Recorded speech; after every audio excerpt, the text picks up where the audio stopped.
Welcome to the Sunset Archon channel, where we aspire to gain from night to first light. And today, we are playing more Pokémon Legends Z-A.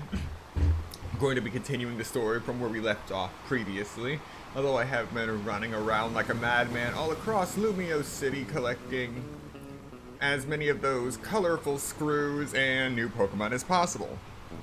Now, for the last two streams, I have just been pointing out the various issues with Pokemon Legends Z-A, but I think that's not quite fair, so this is what we're going to do from now on. We're still going to be pointing out those issues as they arise, but we're also going to go over the things that Game Freak and the Pokemon Company have done right in this game, as in the improvements or the various experiments that they're trying with this specific title, and see what they're going in the right direction with, but they are not quite there yet to what it could be.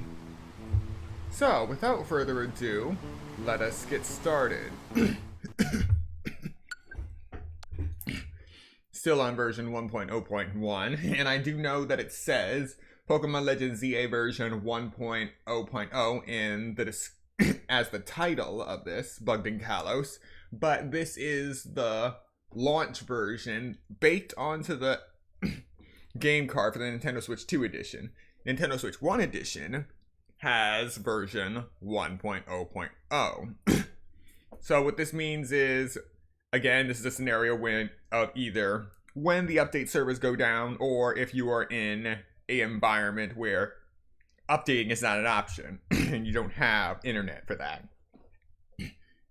If you get the Switch 2 edition, you commit to that. You can't just buy this, decide you don't want it, and then later go get a Switch edition and everything will be hunky-dory. No, because once you create a save file for the Switch 2 edition, it has to be a version 1.0.1 game that's put in there. So if you have the 1.0.0 Nintendo Switch 1 edition version, pop that in there, it's going to ask you to update to access your save file. I point this out because not everyone holds on to their games when they decide they don't want to play them anymore for now. They don't just shelve it for later when they actually have the motivation again. They just try to trade it in and see how much money they can get back. And then later on, if they can't find the same version, they'll just go for the Switch 1 version. This is a crappy thing to do. Just straight through. We're already starting off with negativity, but this is the reason why it's still 1.0.0 in the title of these streams.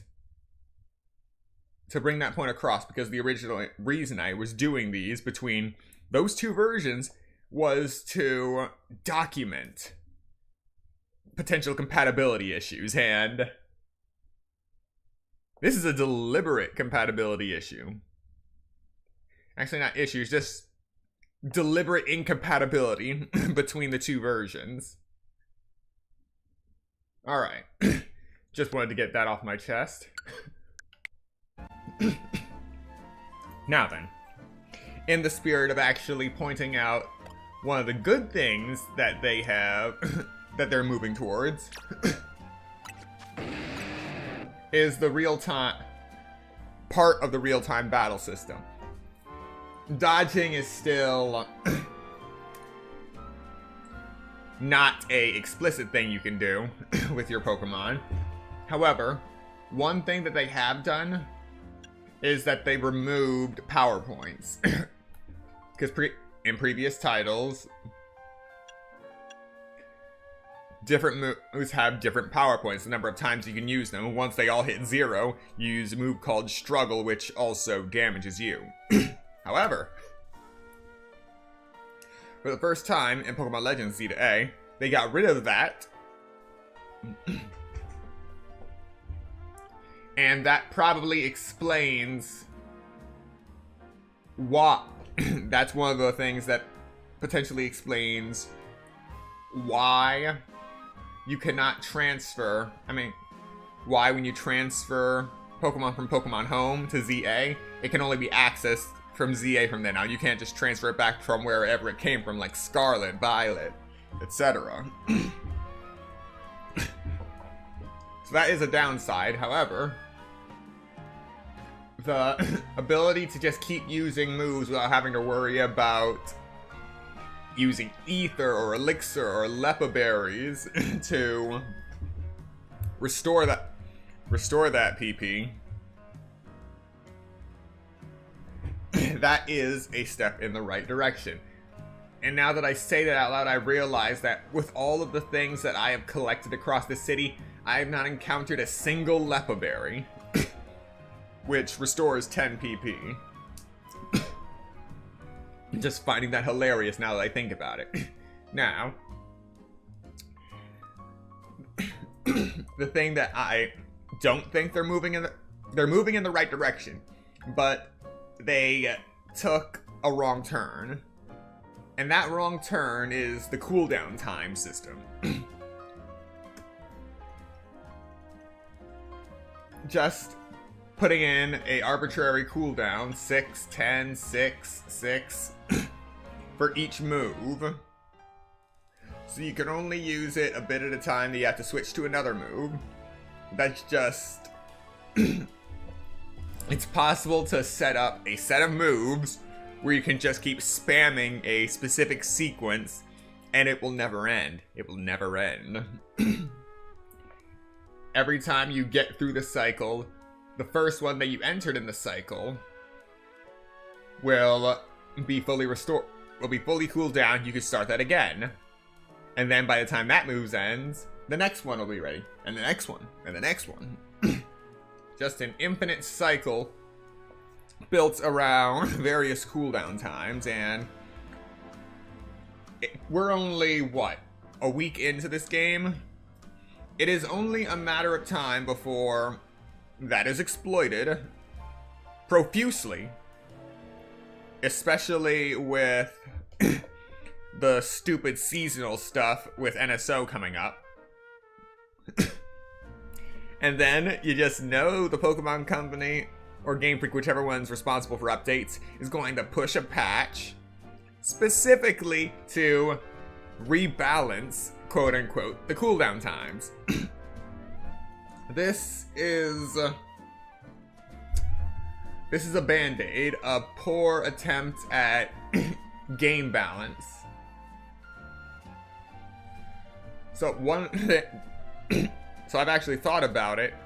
Before even playing this game, I thought that one of the best things that you could do if moving to a real-time battle system is, one, removing the concept of PP power points. And that's why I say they're going in the right direction.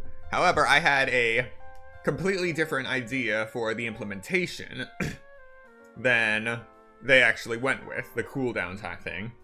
I had the idea of a universal stamina bar for the Pokemon as a whole. So each time they would use a move, it would require... No, not require a chunk of stamina. That would still fall under the same issue as a cooldown time. What I wanted to do is more of a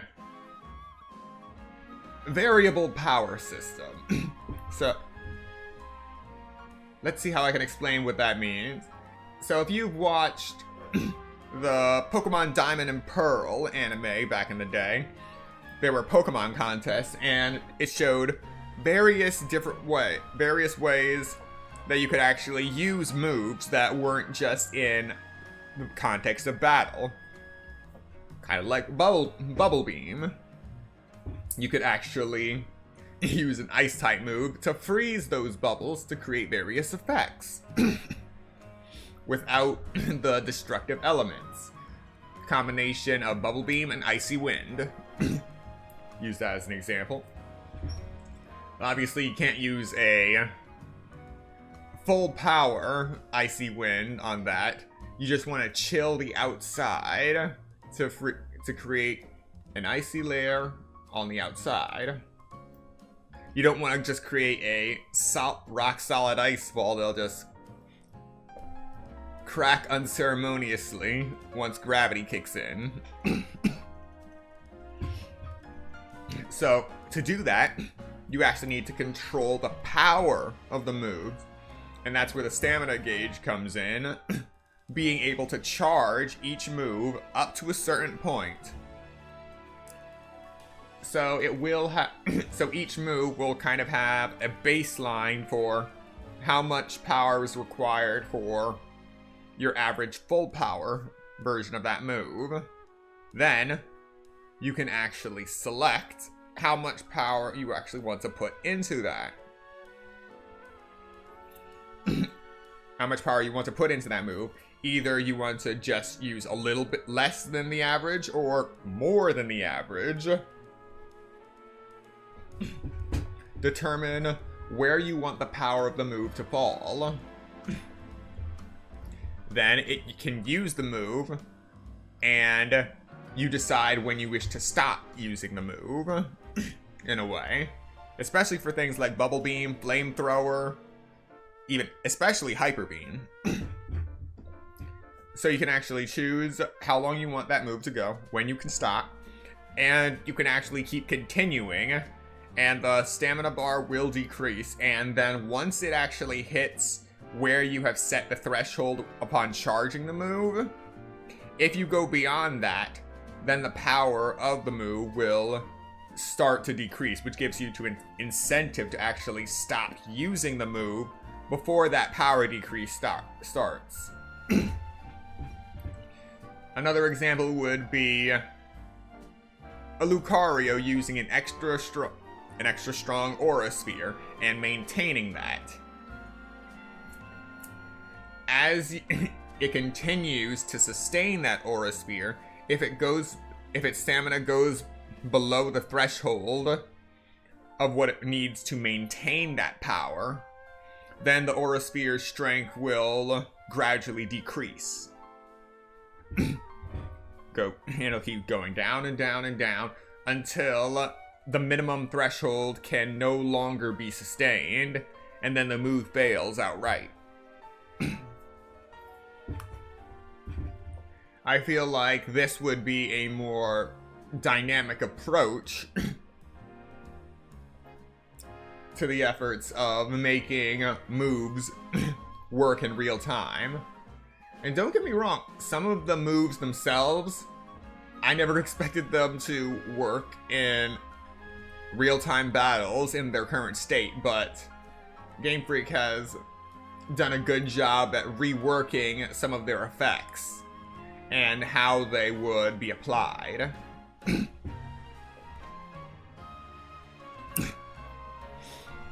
So another thing is something like Hyper Beam.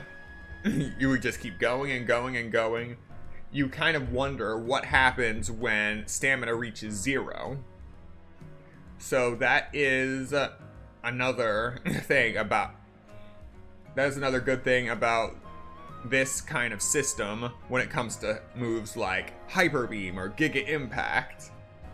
You can actually cut it short in order to avoid that backlash of being unable to move.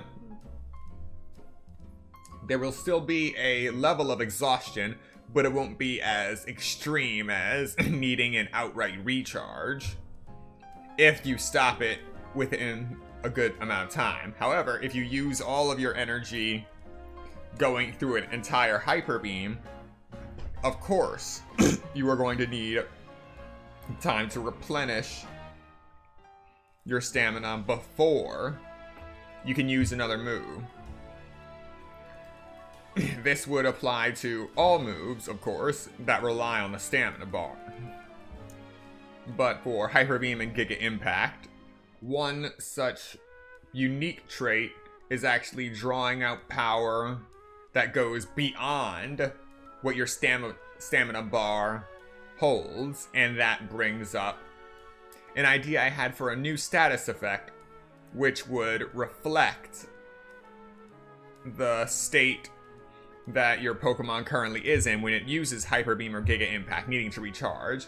A sort of dormancy status effect, where it is unable to use any move until the full gauge of its stamina bar is replenished. So if a Pokemon would go beyond what its stamina bar can actually provide, the stamina bar itself would start to shrink. You would actually be using the capacity of the stamina bar rather than what's in it. And while the capacity is larger than its...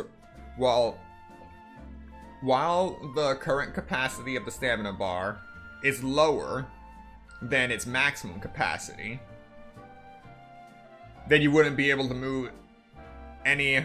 You wouldn't be able to use any moves at all. But also you would be in a lethargic state where you could not perform as you would normally, even without usable stamina. I mean, even with usable stamina. And there would be a rate at which you would be able to recover that capacity, but it would be much lower. Much lower than your recovery rate for actual stamina. So I feel that this sense of stamina and the dormancy effect, or this dormancy status effect, would provide a added level of depth into the usage of moves in real-time battles without outright limiting players to cooldown times. Because at this point it just feels like any other RPG. Hell, this feels like a Sword Art Online game, having to wait for cooldown times to use a new move. Only the cooldowns for those are much more extreme than 6 or 10 seconds.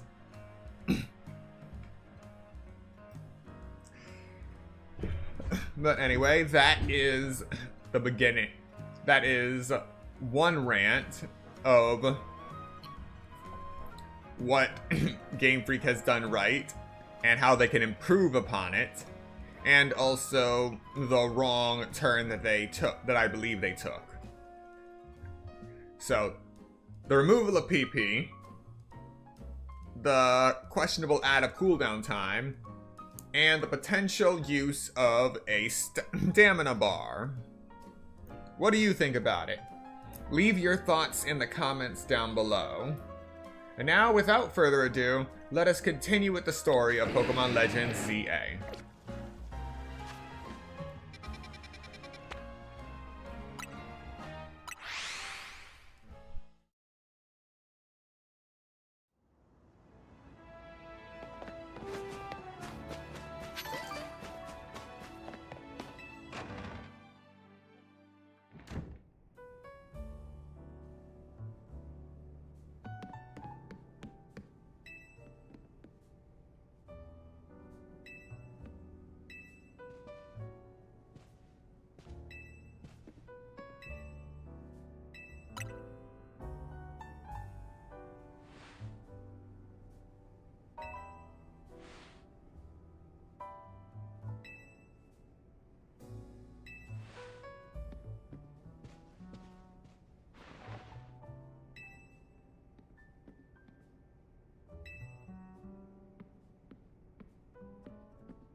Oh, we actually got intel. Amless Park in Blue District. That one's probably gonna be a slow bro. Second is John Sector 3. Camerupt. The third is Magenta Sector, where our target should be Victory Bell.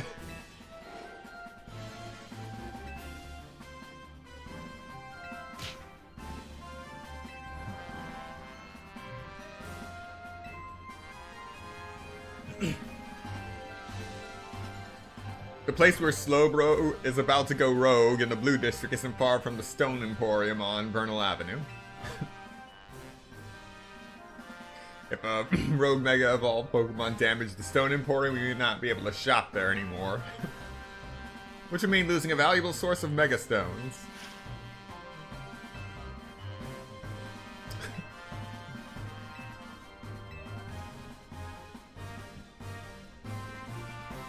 Does the Emporium have insurance? That's your takeaway? Oh no. What's up? I almost missed the Star Canary's daily stream.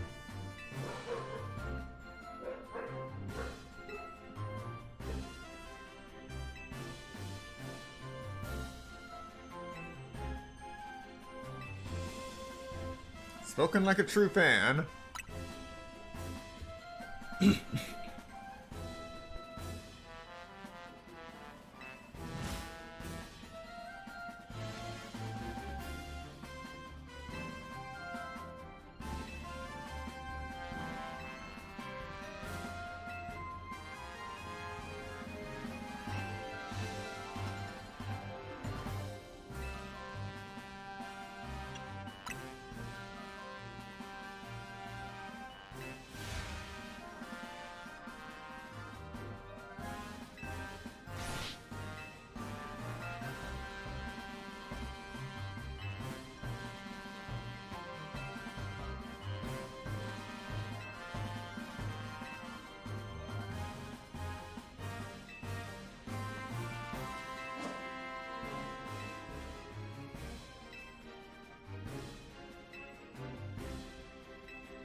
Alright, Amborite.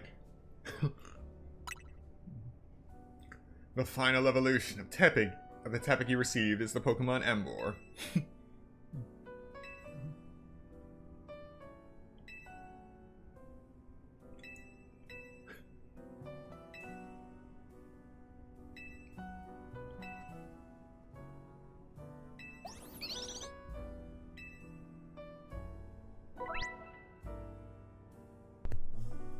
At times, you may have several main missions become available at once. You are free to take them on in whichever order you prefer. You can choose a mission you'd like to tackle from your mission list, then turn on guidance for it if you'd like help reaching your destination.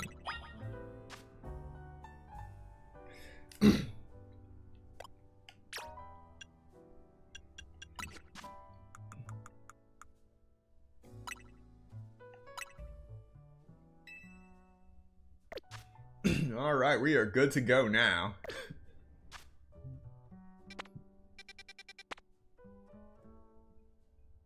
So we got Slowbro, Camerupt. We're going after Victory Bell first.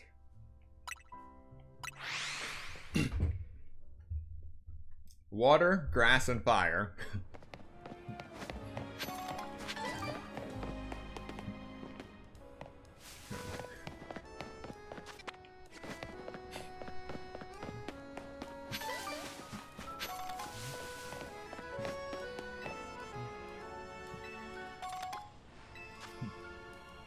No, thank you. I prefer regular Pokeballs.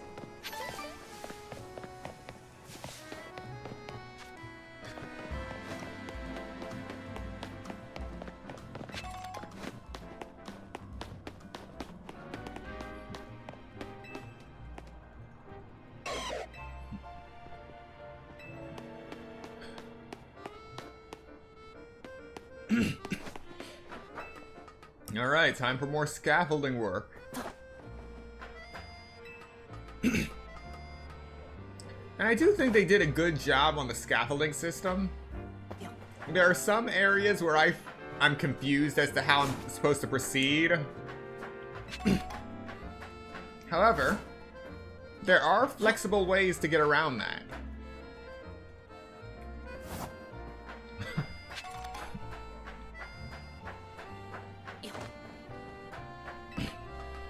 Albeit it's very fine-tuned ways. Where it's very easy to screw up. But you can actually get some pretty good some pretty good locations that I don't think they intended for you to reach.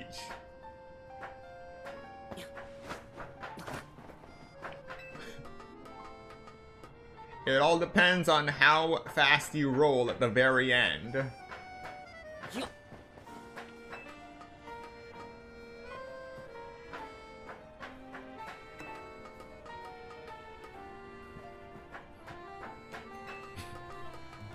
And I know this scaffolding wasn't here before. I've been all over this city in the last few days.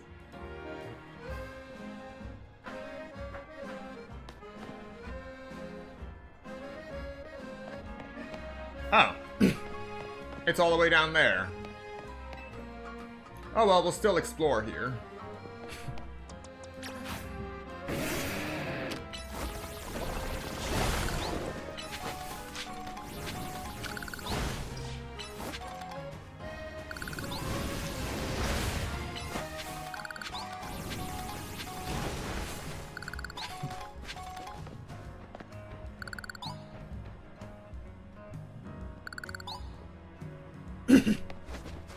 There's some stuff to get from over there and over here.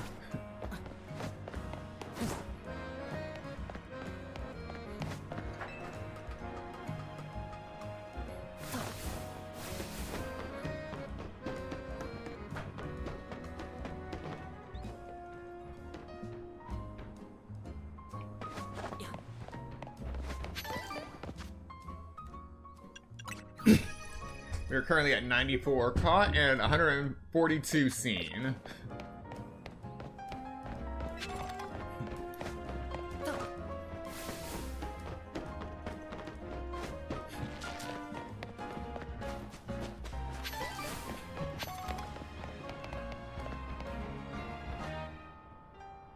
All right.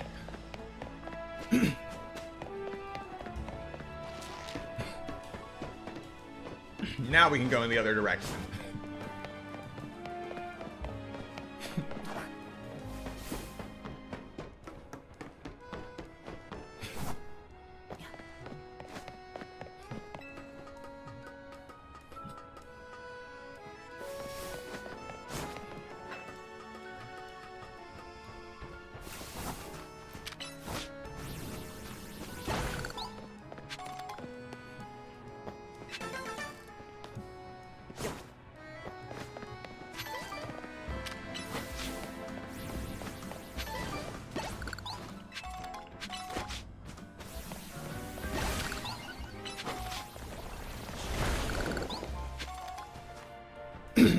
Now this is one of those locations I was talking about finessing rolling. I was able to climb up right there, roll over there onto that lowest platform, right onto that barrier, then walk down the stairs and over there to collect some other items. I just can't make it up to there, there, and there.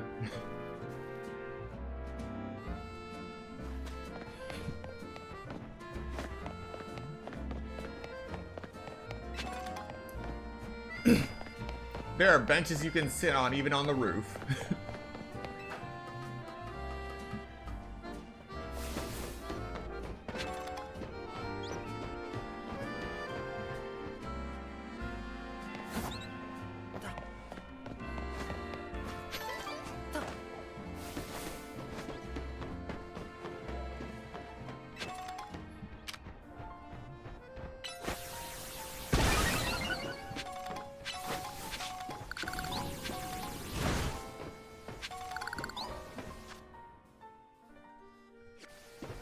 Alright, that's enough of that.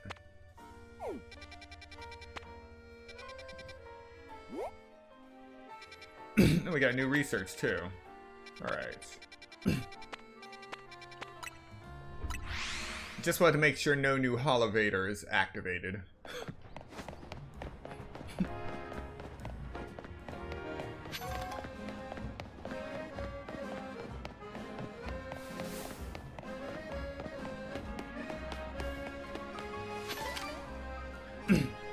Well, these Mega Crystals definitely weren't here before.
Time to rock. Plus moves. Use moves as plus moves to increase their strength by draining some power from your Mega Ring. Only moves with a plus move mark can be used as plus moves. During battle, press plus before choosing a move to use it as a plus move. While a Pokemon is Mega Evolved, its moves are automatically used as plus moves. Okay, so that's how you use plus moves. I've been getting a lot of tasks asking me to use plus moves. I didn't know how to do it. Alright, let's rock.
That's 2 antidotes.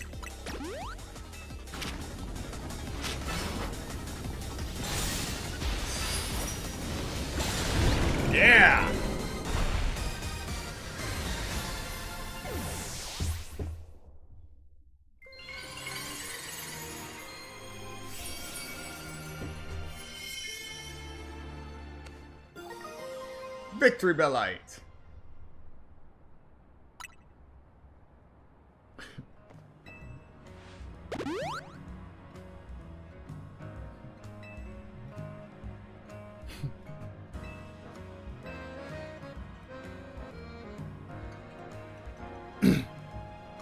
Why do Megastones appear when we pacify rogue Pokemon?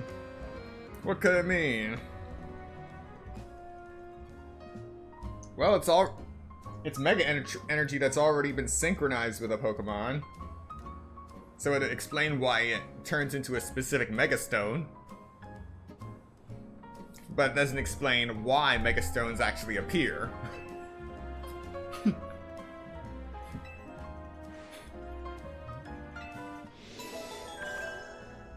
I just noticed something. That clip on Naveen's tie, isn't that the same symbol that is on a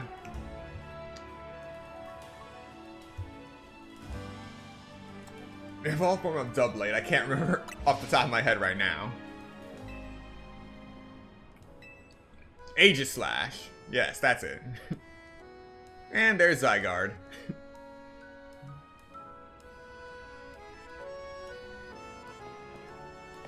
So that Victory Bell didn't join our party this time.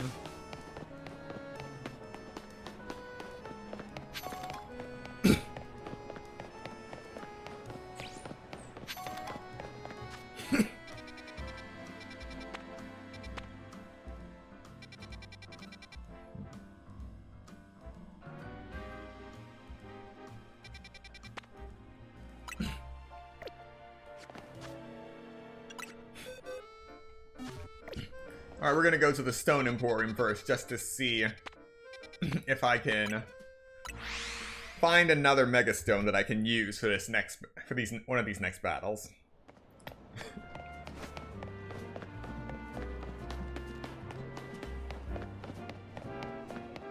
Because I trained Ampharos thinking I would be getting Anthracite soon. Whoops, wrong store.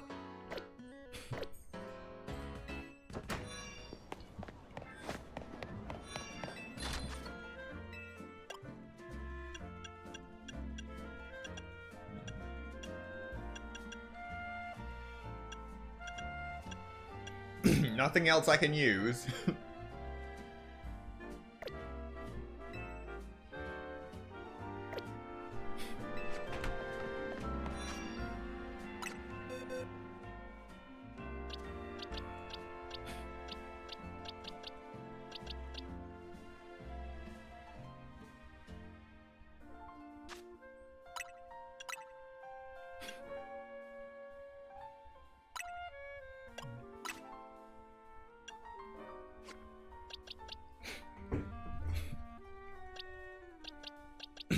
$24, $24, $24, $25.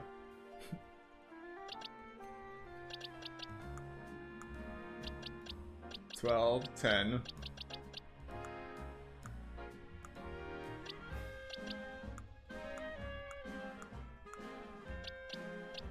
$24. So the highest I have seems to be 24. 25. Right.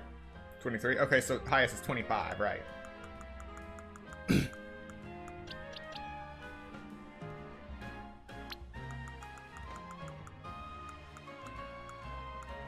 Okay.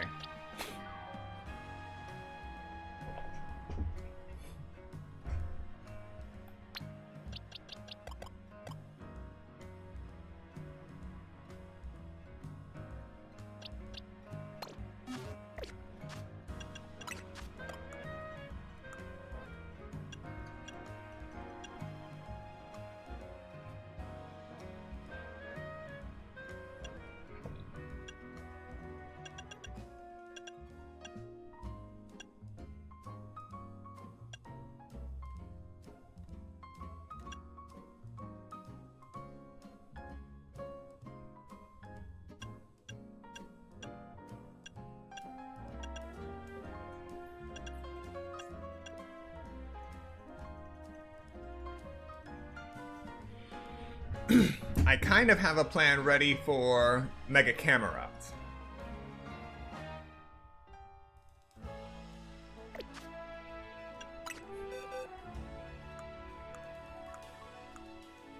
Where are you? Where are you?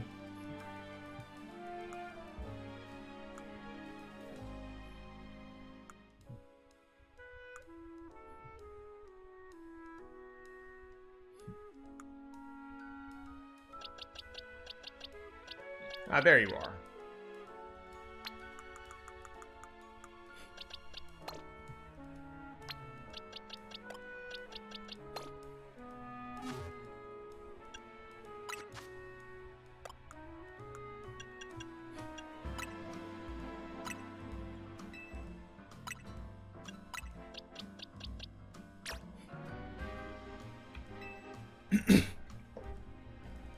Alright, should be good to go.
Alright, now time to use some XP candies.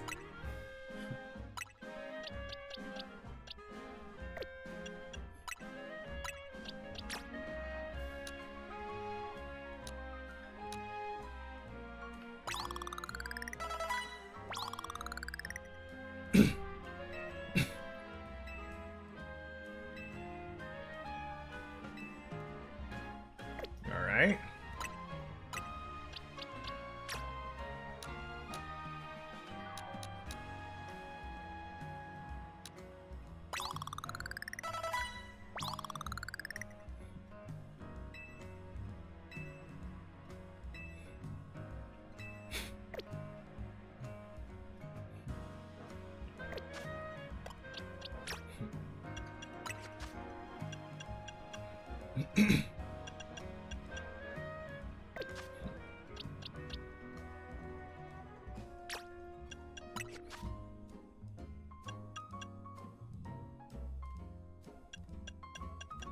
Now you're fine the way you are.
Alright, we're good now.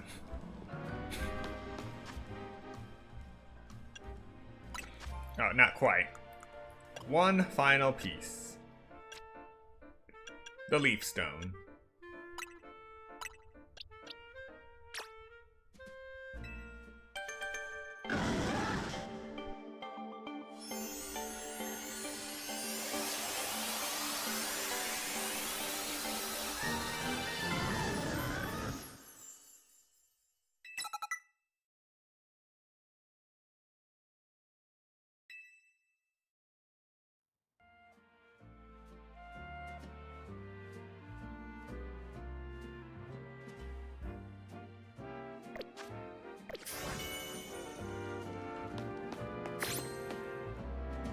Alright, now we're ready to go.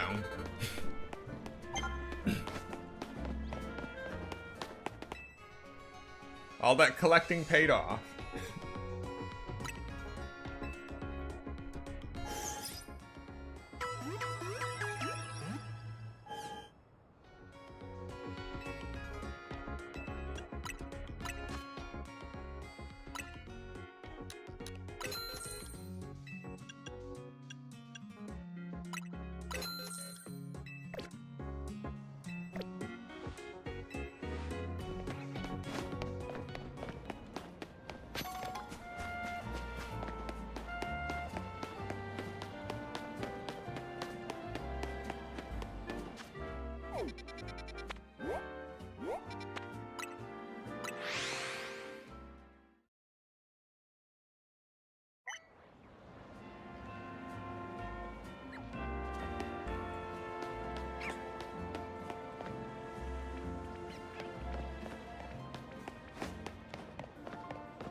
You can tell that we're not getting up that scaffolding without triggering something. See?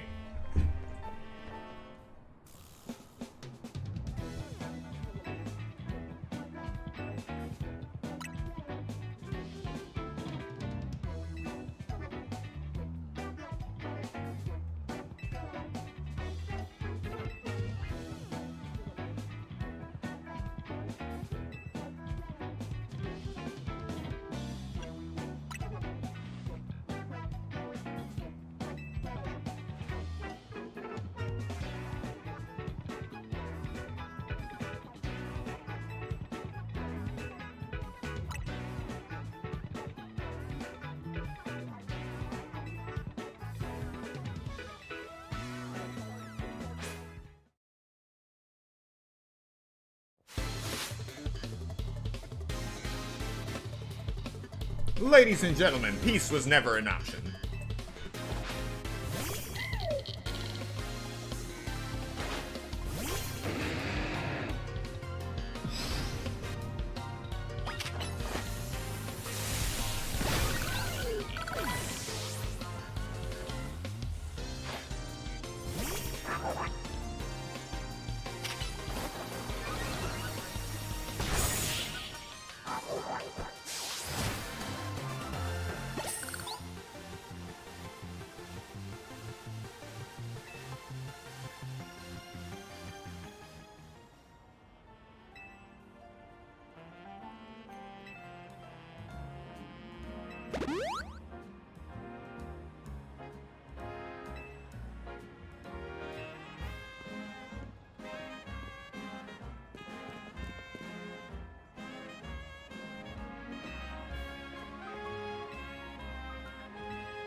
Well, we're not getting another Sly Cooper game anytime soon, so this is the closest to second story work we're gonna get.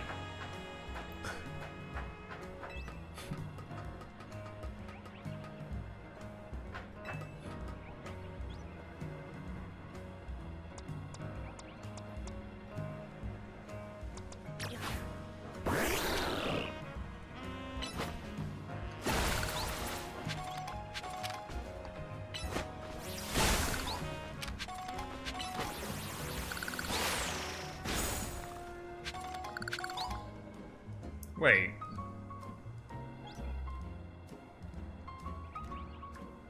I think I've been up on this building before. No, I haven't. I have been on that building. And faced off against that Alpha Pidgeot.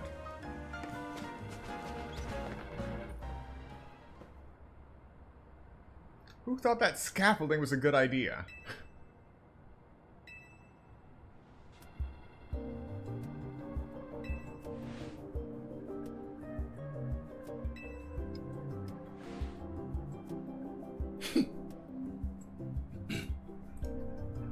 Our Rotom phones will always save us.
Alright.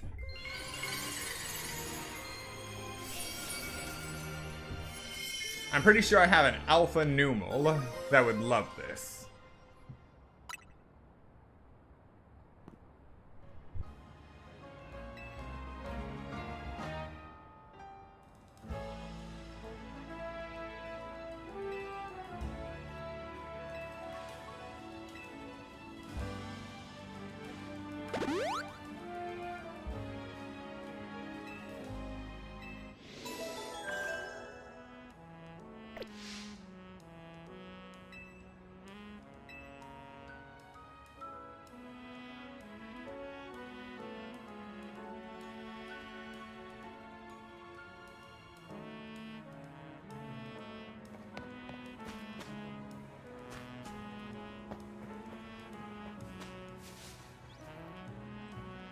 Now I gotta figure out how to get over there. Is that a Dratini? Another one? Alright. John Sector building.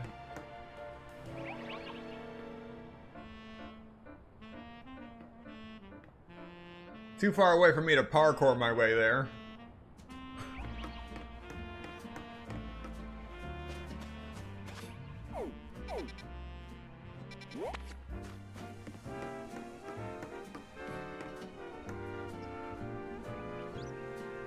No ladder, no scaffolding.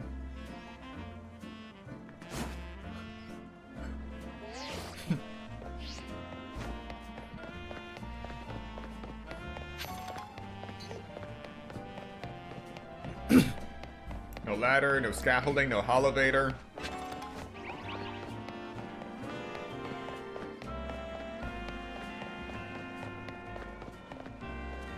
Just a completely isolated building.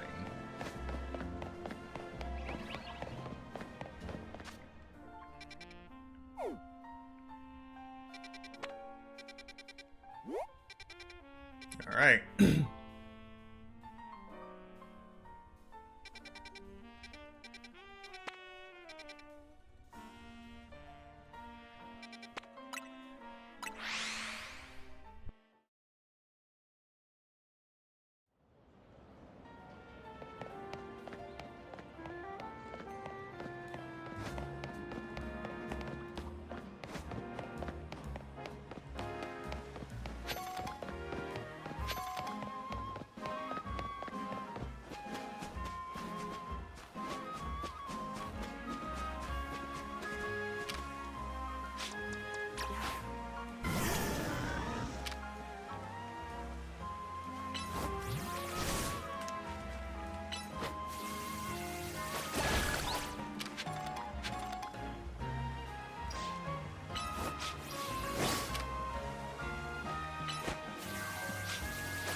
Wow, Victory Bell's aim is awful.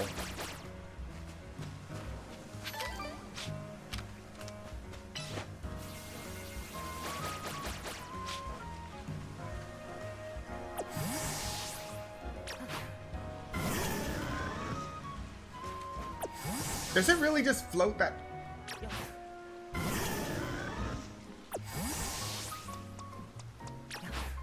It's not me, right?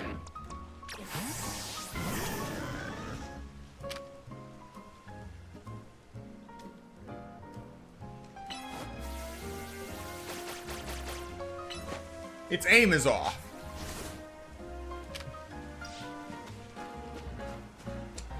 Ah, lovely.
We're almost there.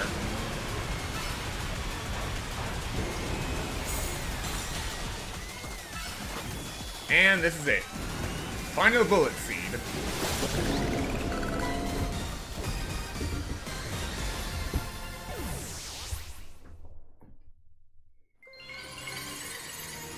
I've got an alpha slowpoke with this stone's name on it.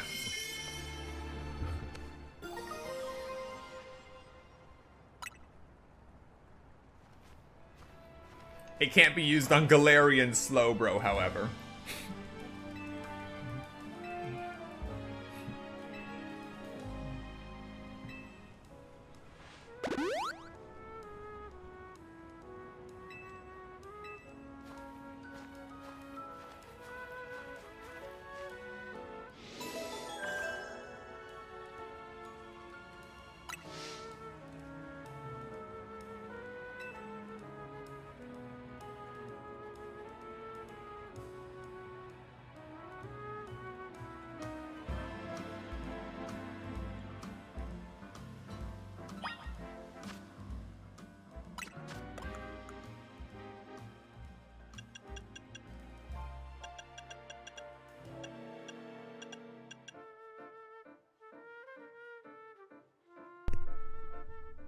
A Slowbro holding this stone will be able to Mega Evolve during battle. It won't work on a Galarian Slowbro, however.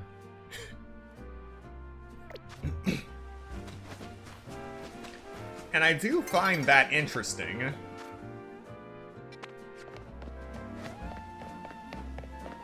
That there is a differentiation.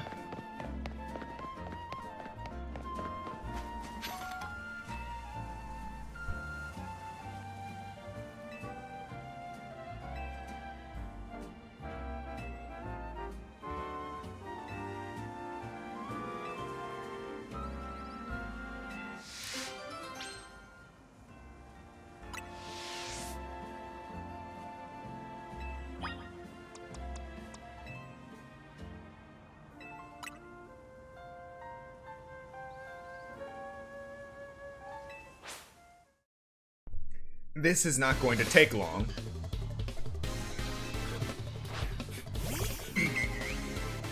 Bye-bye, Audino.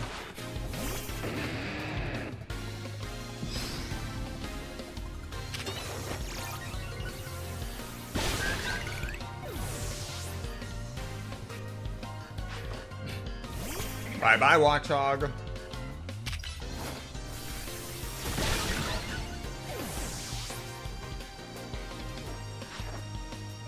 Bye-bye, Lopunny. Oh, you actually got a hit in.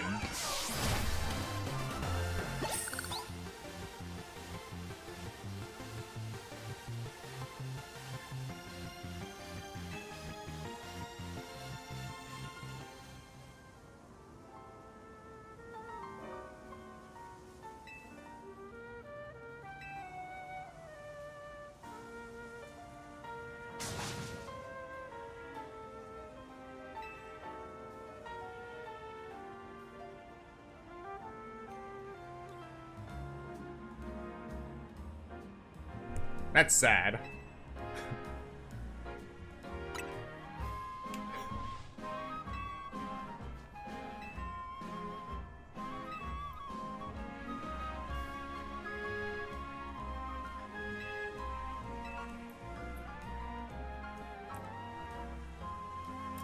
If only normal type moves worked on ghost types, then my team would be ready for any opponent. There is one move that allows that. And it just so happens to be a normal type move, I think. I'll just take this silk scarf.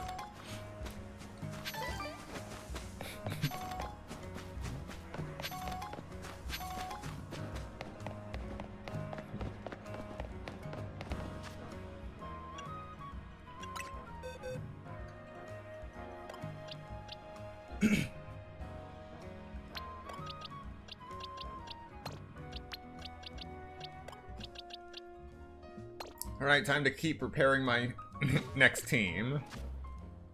Pupitar and Dragonair for Tyranitar and Dragonite.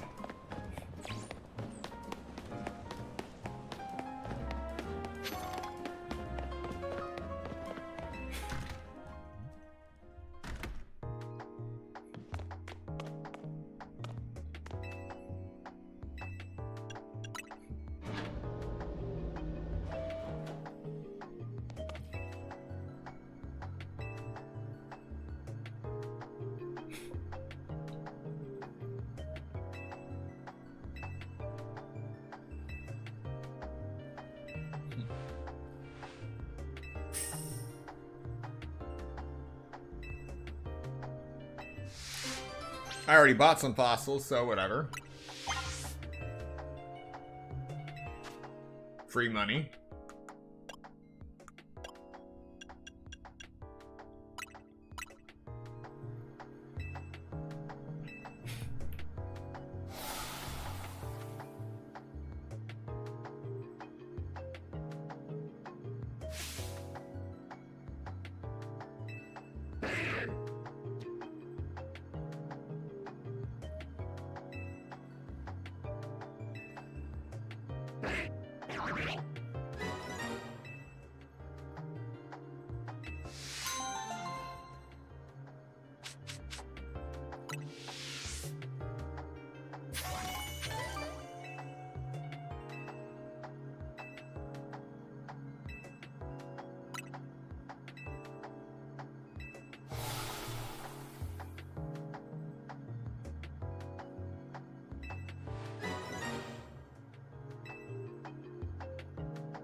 A pebble. An ordinary pebble entrusted to you by the Pokemon known as Zygarde. It's completely unremarkable, but it's still a key item. A key item's a key item.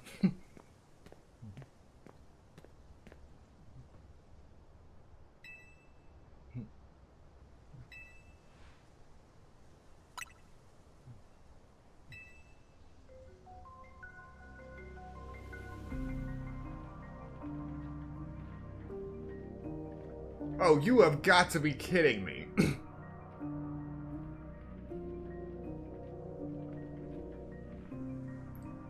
Man, the years have not been kind to you.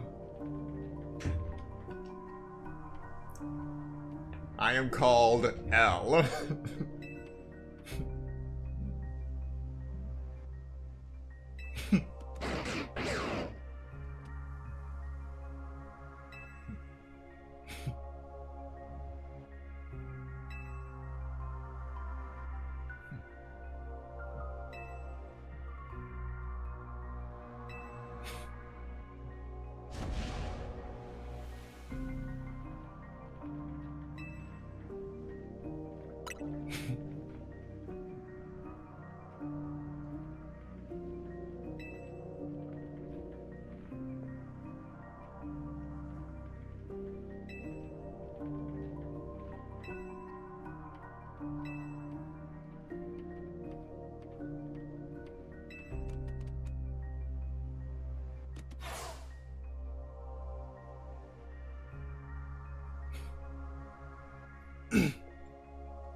A 3,000-year-old man.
So this is the next promotion match. Okay.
I want to see you actually try this time.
I already got the challenger's ticket ready to go.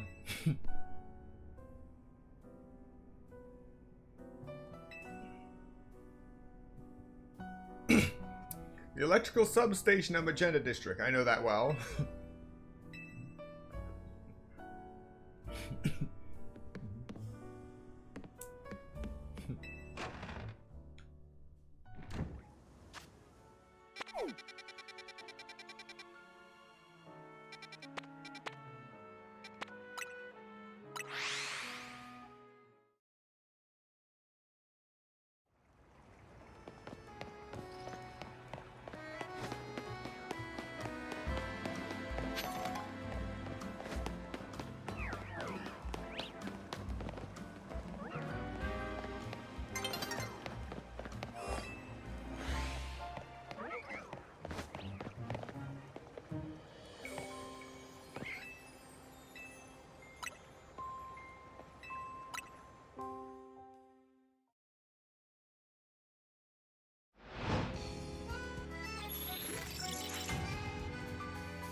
Alright, we got an alpha vanillite.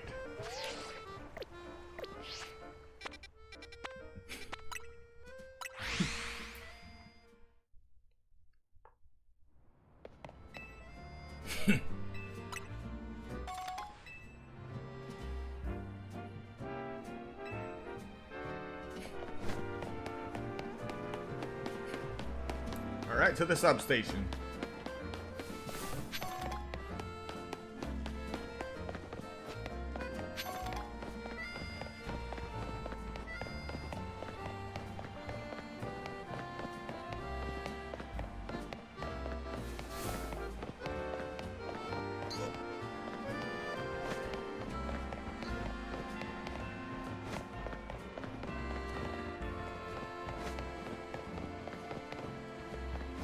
Weird.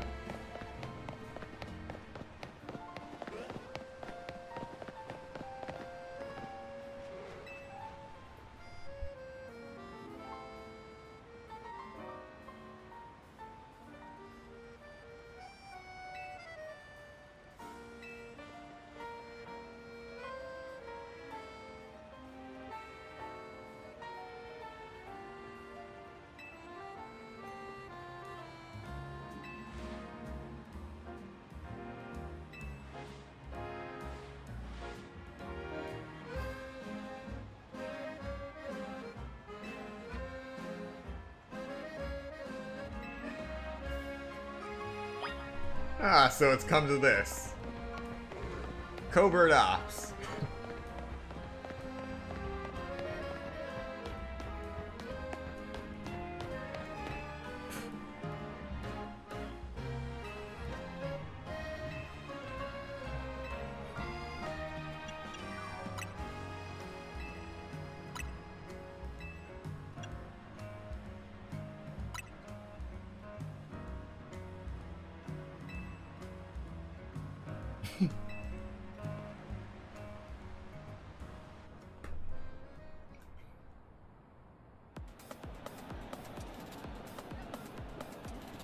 Alright, here we go.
Doing good so far.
Round 2.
Wait, who is she?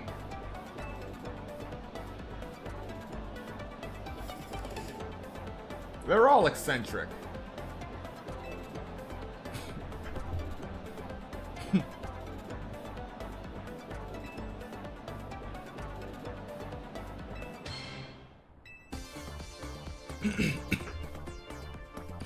Partner Electros, the Elefish Pokemon, has a favorite dessert. You need to find that dessert. So she doesn't like sweets, but Electros likes desserts. It can't be that simple. Unless... Oh, I already got one.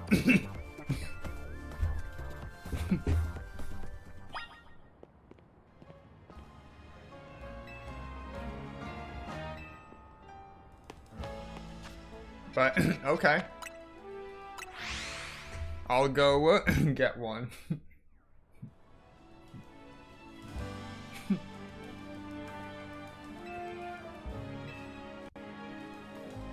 Wow, he is fast. Could've just called the Lumicab.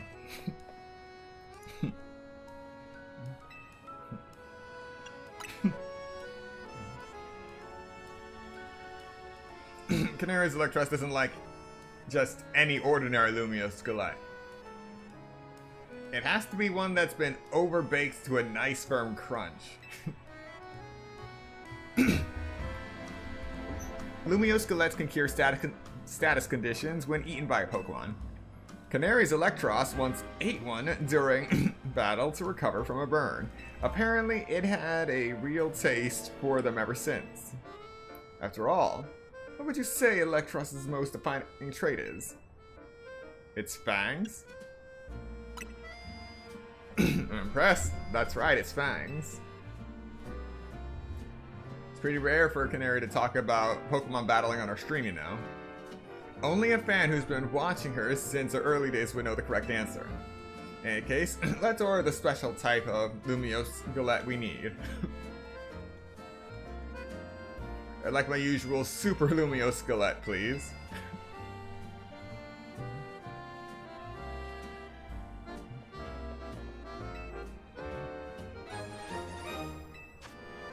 the super.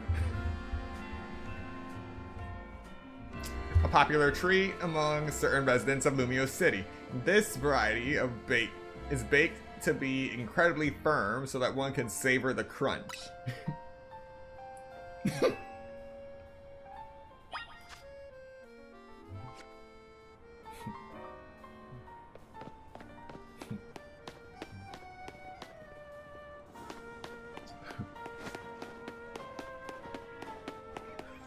Oh right, and I found a few interesting buildings while exploring Lumio City, particularly Lumios Bank and Town Hall.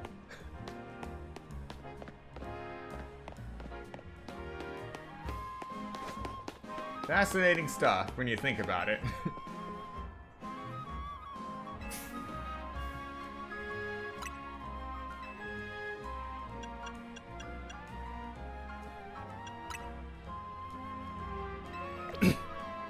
Ah, you don't take me where I need to go.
You, superfan, and you, new kid.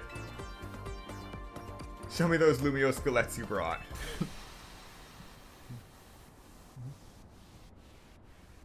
Want to tell us what you've got there?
A battle, a quiz, and a sweet, glorious victory.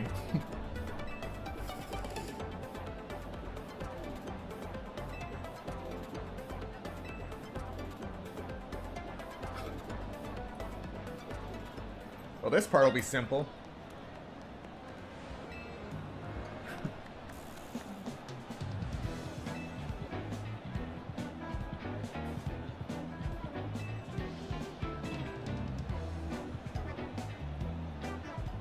One of the first members.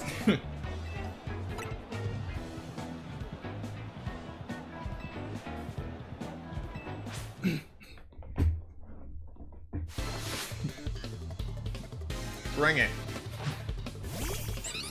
And you're done.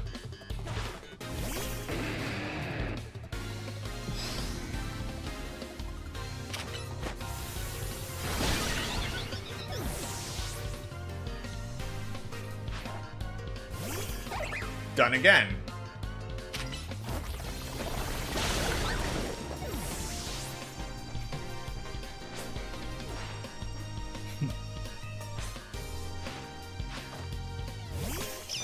Oh, I might actually have to try with this one.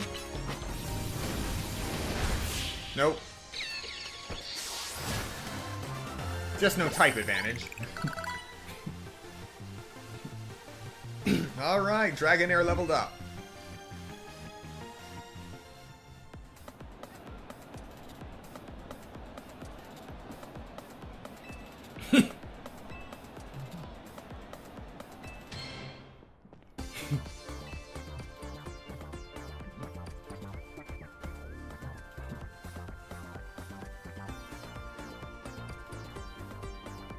Wait, what?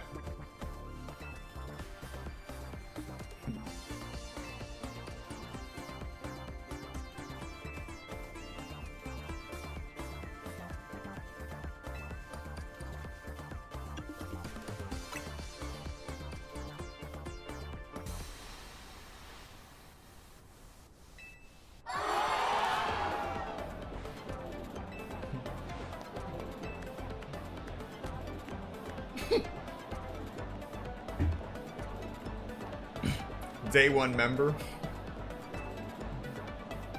Well, at least you gracefully accept defeat.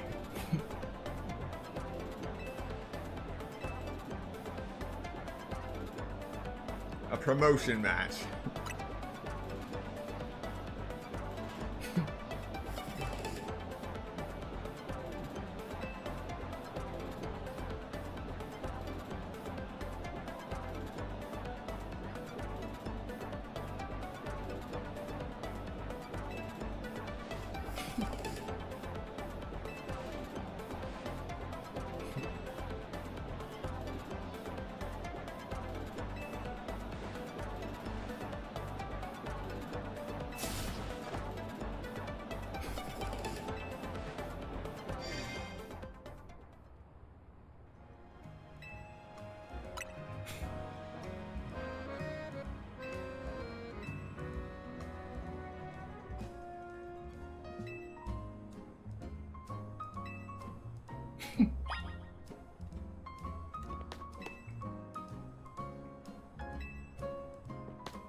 Well, at least they haven't formed an angry mob because I challenged Canary.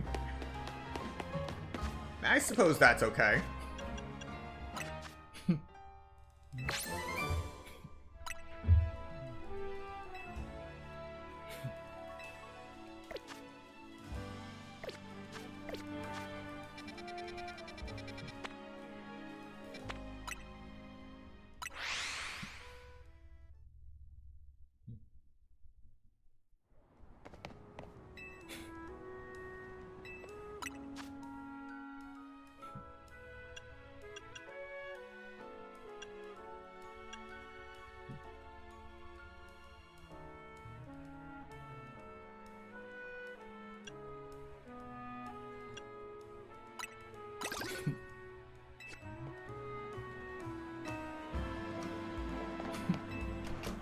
Alright, we're going in.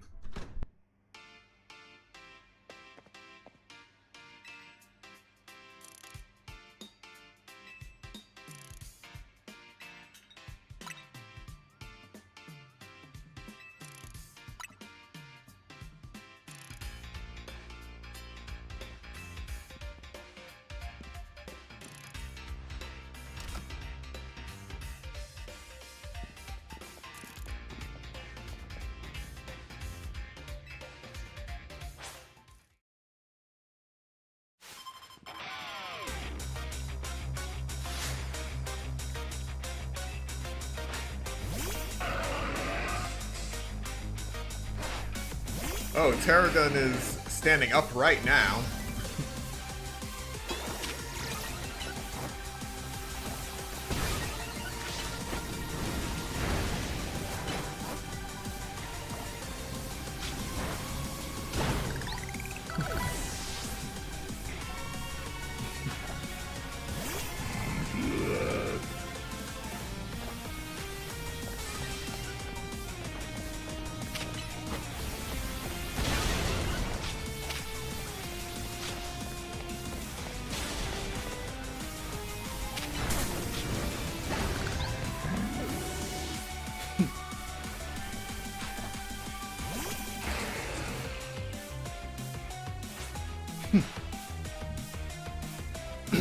Wait, what?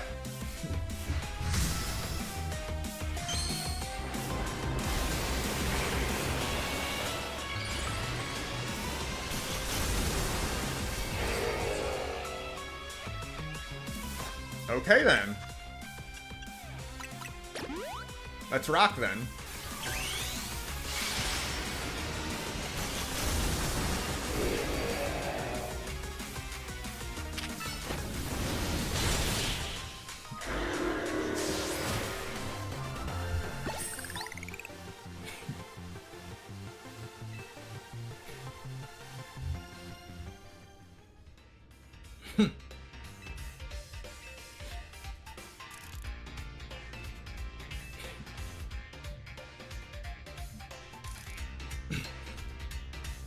Oh, so you're Canary's grandfather.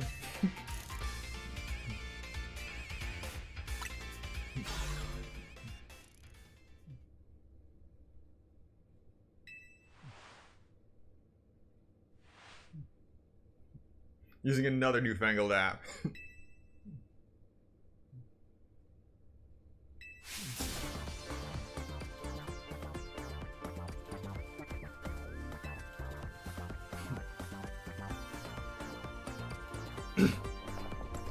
Grandkid's primary focus is her gaming. Fan interaction is a priority for her.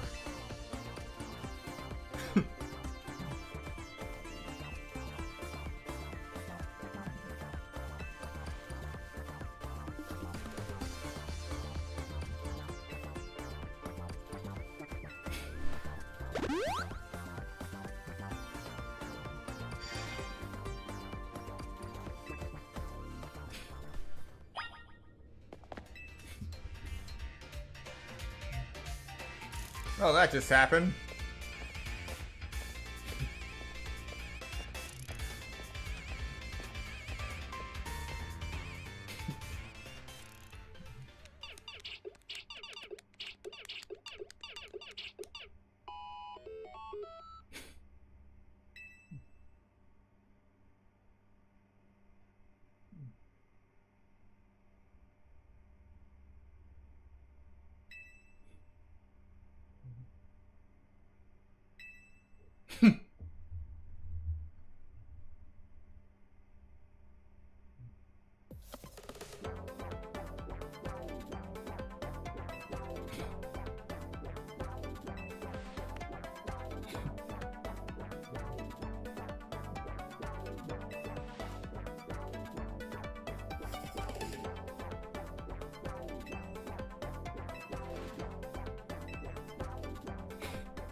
All right, here we go.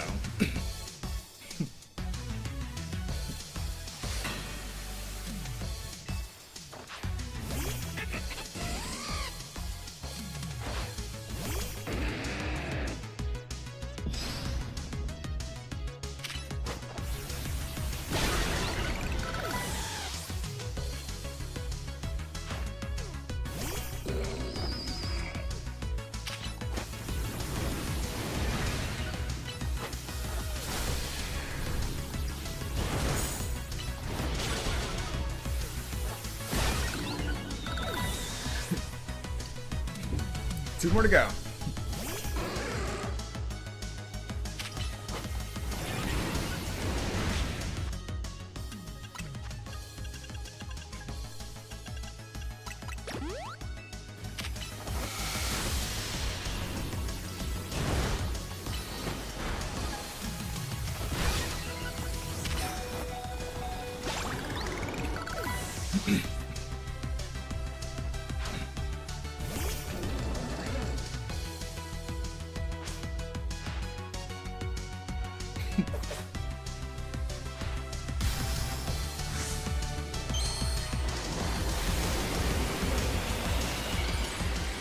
Mega Electros.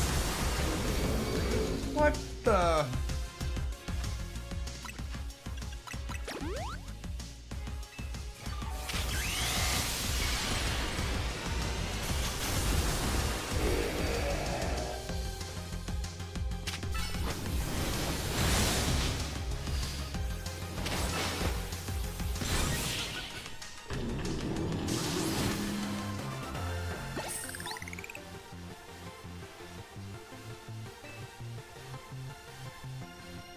I was not expecting a form like that.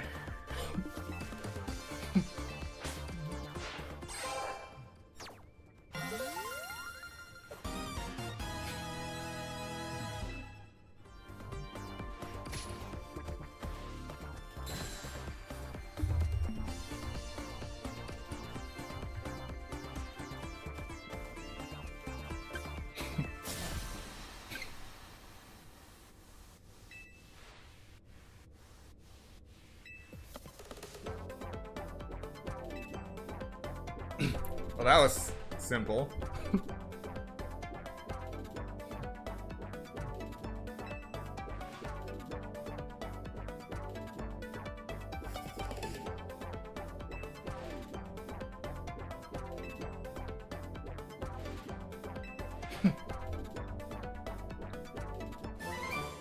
Volt switch.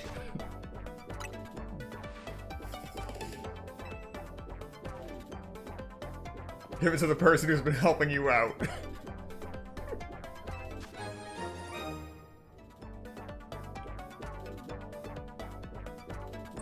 Yeah, you got outed that easily. Think I didn't realize? I know my fans well enough to know that you're not one of them.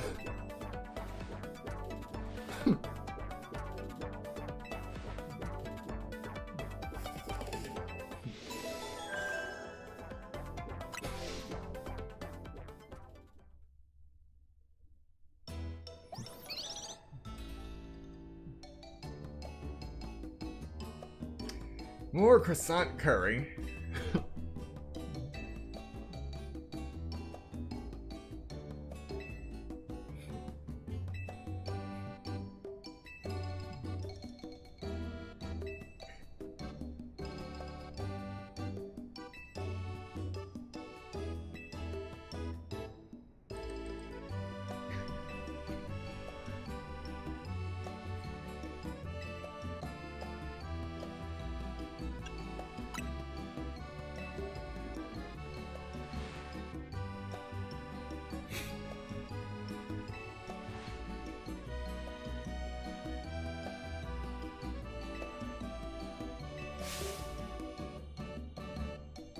Sincere thanks. Who are you and what have you done with Naveen?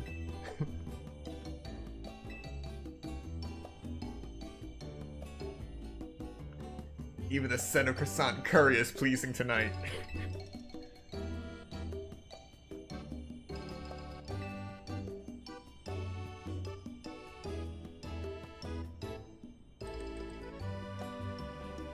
Absolutely not.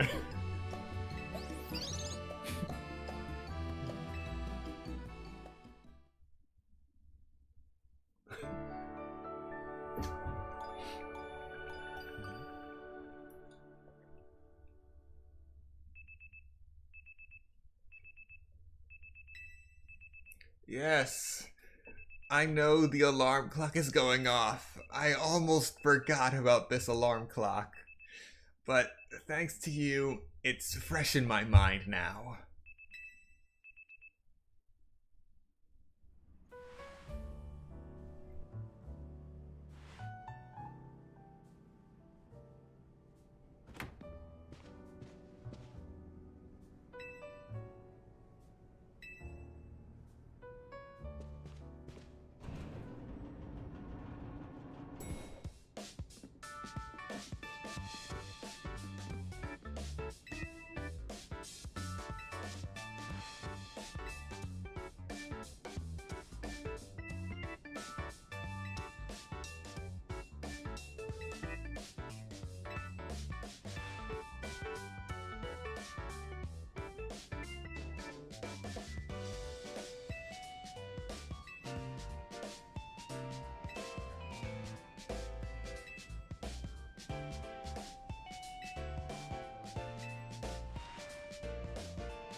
Alright, number of wild zones increased. What do we got? Number 11. Oh, how wonderful. Furfrou and Clauncher are in the mix. No idea what that other one is right now. But also there are now wild Gyarados running amok, which means we're likely to come across one of likely many Alpha Gyarados. It also means that those Magikarp that have just been swimming along this canal have finally evolved. Yay. Funny thing when that Gyarados, the Gyarados that I have that I used against Mega Camerupt, that was evolved from an Alpha Magikarp that came from Wild Zone 2. And that Magikarp, to my utter shock when I started fighting it, knew Hydro Pump. And it shot it at me out of nowhere.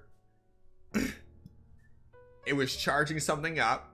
I was wondering, wait, does Magikarp actually know any water moves? By this point, when I was fighting it, I had already long come across Pokemon that used Bubble Beam, and Water Gun. This looked nothing like those. It looked stronger, so I immediately just rolled to the side. Next thing I know, I had just dodged a Hydro Pump.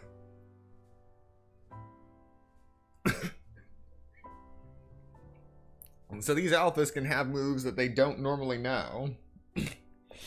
So that was a shock. Real shock. So we got new wild areas, and we also have new quests. And now we can finally catch Snorunt and Snover. And also Bergmite. Can actually start hunting some ice types, so let's do some of that. But first we're going to set up the next few missions. We also have the Wild Zone, Pinsir, Heracross, Scyther, and Phantom. So we only have 3 new wild areas. Wait. Yeah, 3.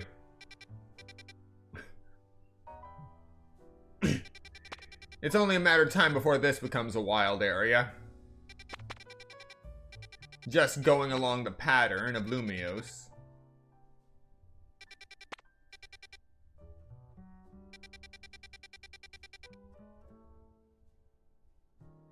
And I think this one is right here might become a wild area. It is actually no, maybe not. Yeah, this isn't going to become a wild area. There's already a Holovator outside of here, along with an actual shop. But maybe if there's one here, if there's a wild area here, then anything's possible. Ah, what are the rules for when wild areas show up?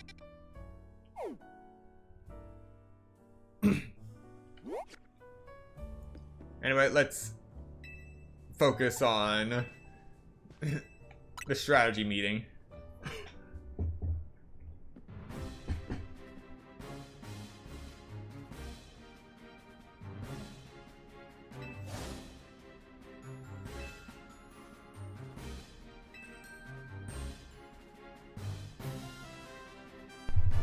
Alright, I have a Beedrill, but I stopped leveling it.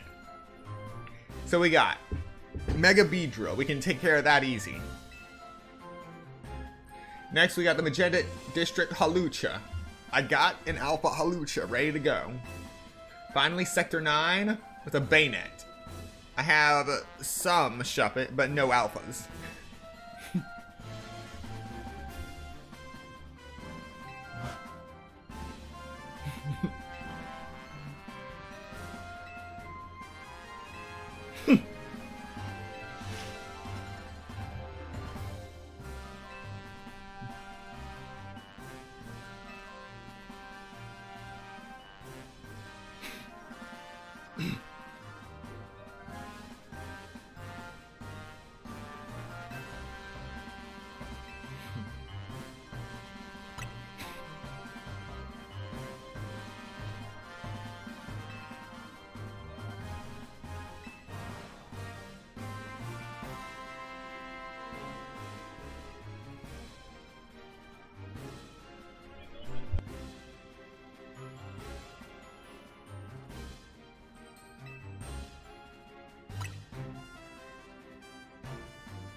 Yeah, none of that was serious. This is a strategy meeting.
Yes, I have definitely gotten used to that, all the parkour and whatnot. A special technique that'll take roof running to a whole new places. The roto what? When falling from someplace high, you can press the A button to roto-glide. Roto-gliding uses a short burst from the Rotom phone's safe landing mode to give you a momentary lift, letting you move while in midair. That will help me in so many places.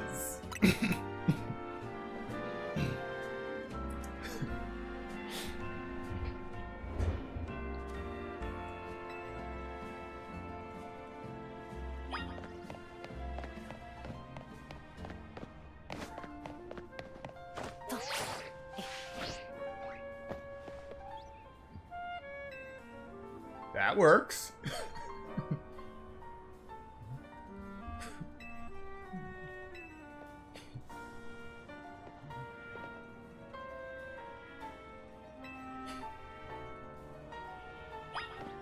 Got new skills now.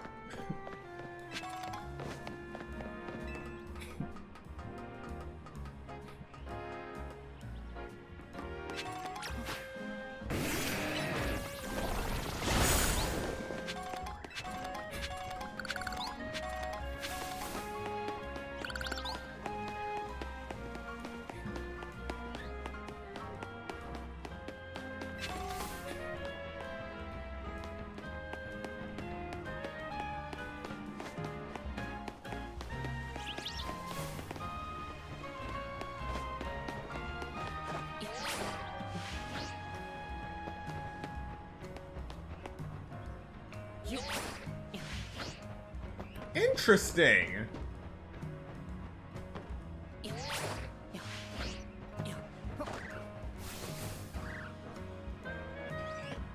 Oh, I can reach all kinds of places like this.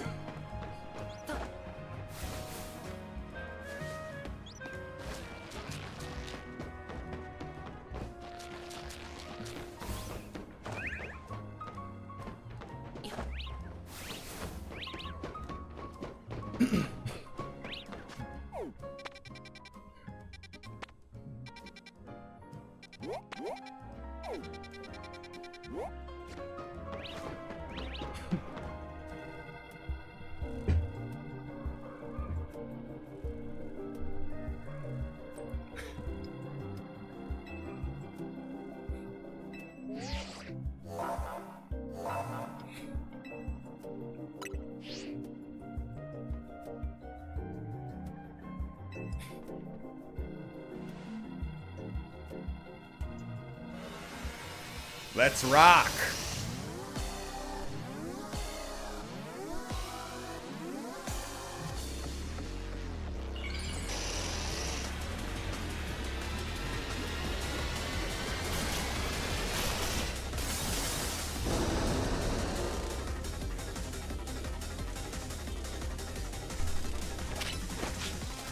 Oh, they leap evolve. Wait, is that a Kakuna?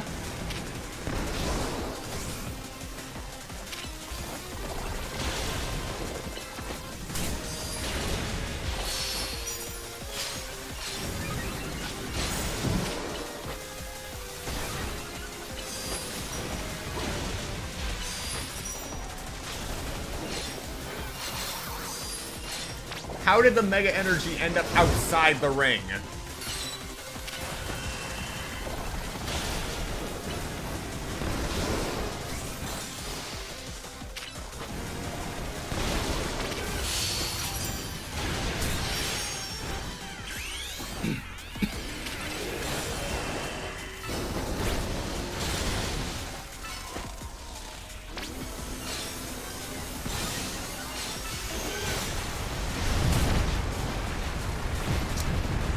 Stop shooting at me!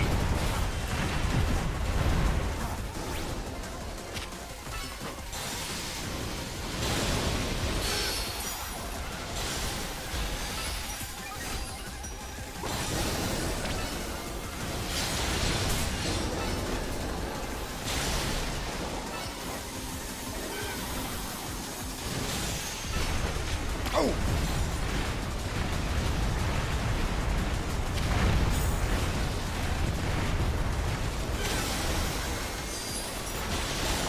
There we go.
You know, I've always been curious about the structure of Lumio City, even back during the 3DS days. It always felt like more than just a test of 3D city layout for Pokemon.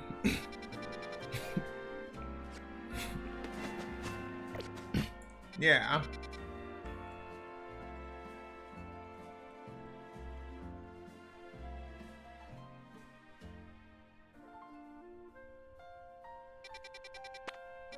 Five park areas, 10 main roads. Oh, well, 8 main roads and a canal.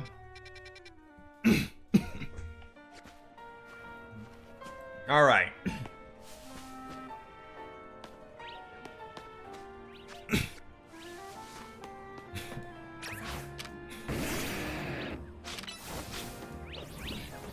Now I can make some actual progress.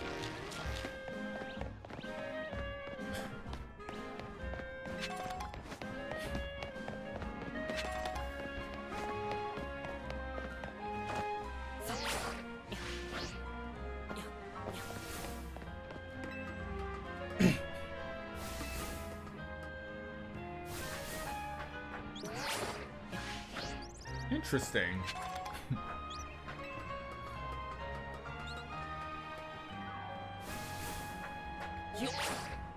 Oh.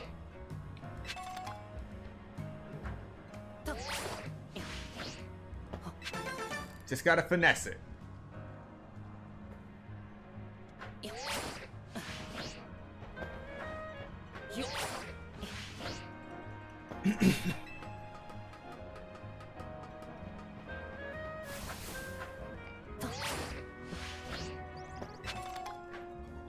Yes.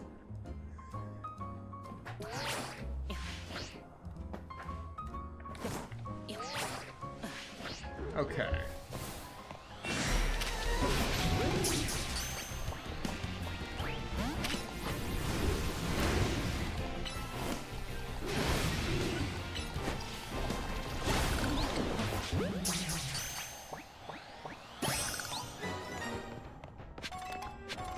Moving on. Who would throw out a perfectly good hyper potion?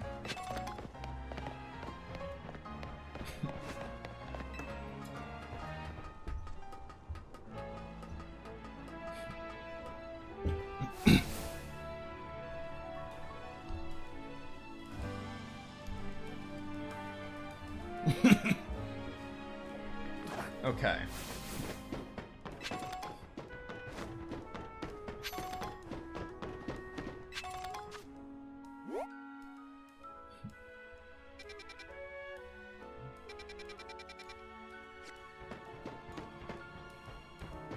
All right, let's get going.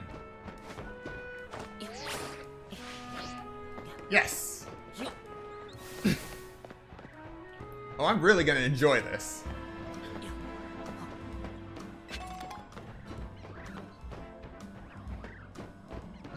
I can get those later. All right. Come on, come on, come on. Nope.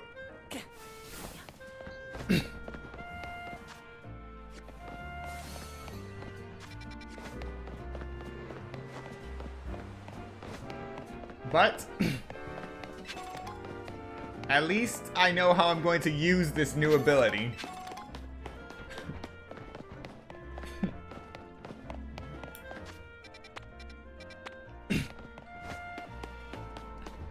Now we've reached Wild Zone 12. There's a distinct chill permeating this zone. Be careful not to get frozen.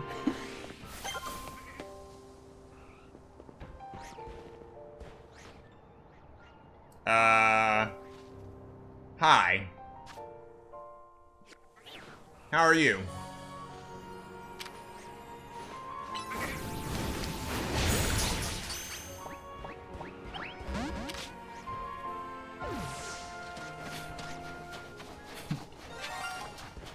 Alright, time to go crazy and collect some Delibird and Snow Run.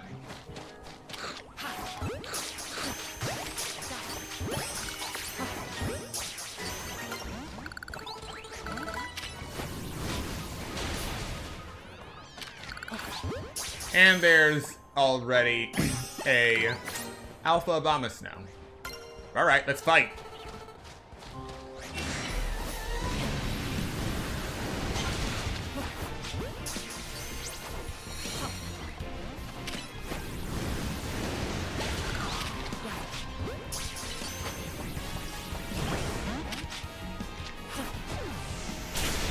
Oh!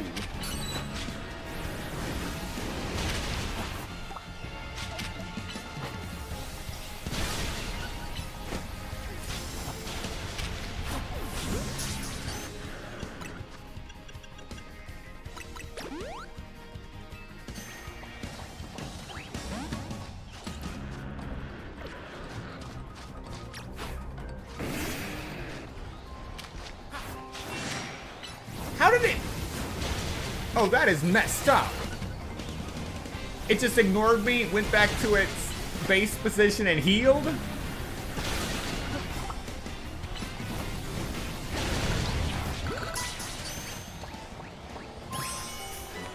Caught it! Obama Snow. Alpha Obama Snow.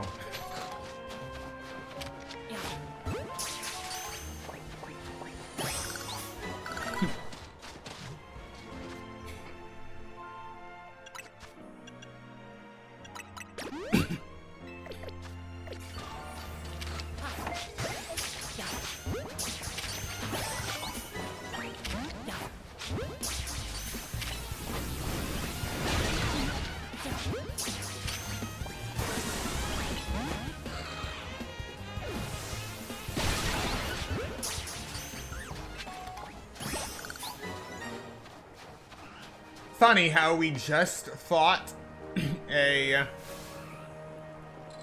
rogue mega evolved Slowbro here, and then it turns into this icy madhouse.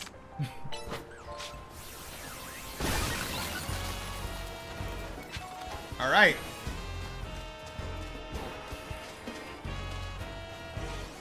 At least we got a new path.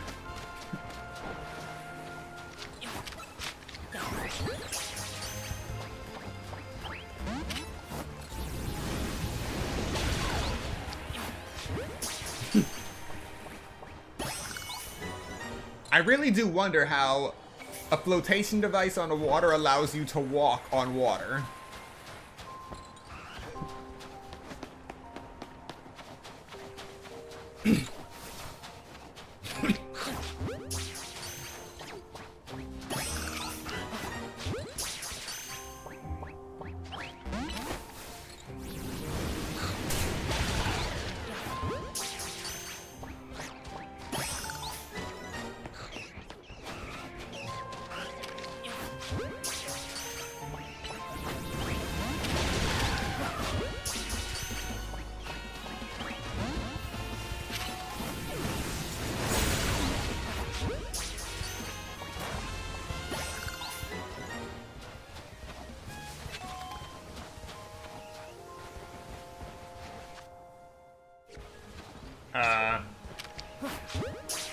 That was weird. Alright, so we have everything here. It looks like that's a Machoke. So there should be one here somewhere? Ah. Okay. There it is.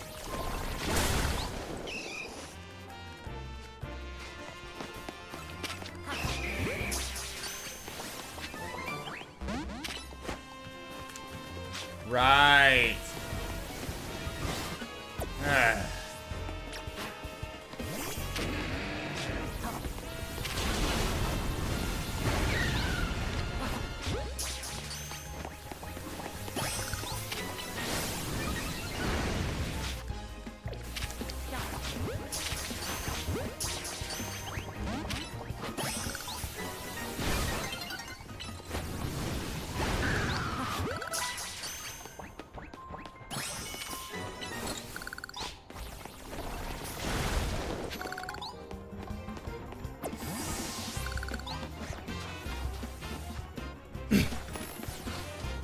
Alright, let's get out of here.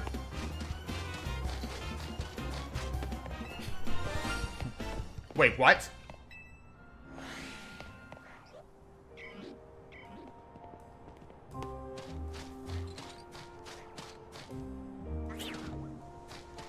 That sound.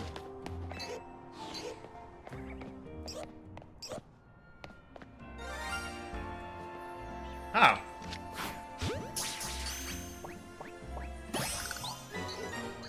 Now I have a shiny Fletchling and a shiny Fletchinder.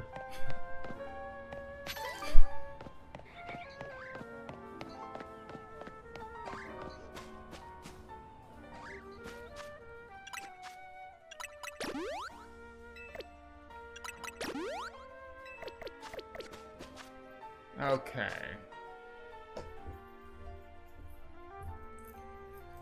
Now, I did say cooldowns were going in the wrong direction, but that's in terms of Pokemon moves.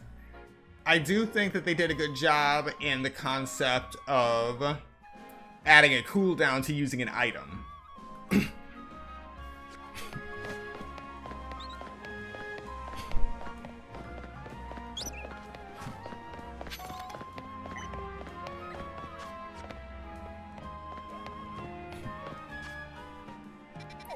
Alright.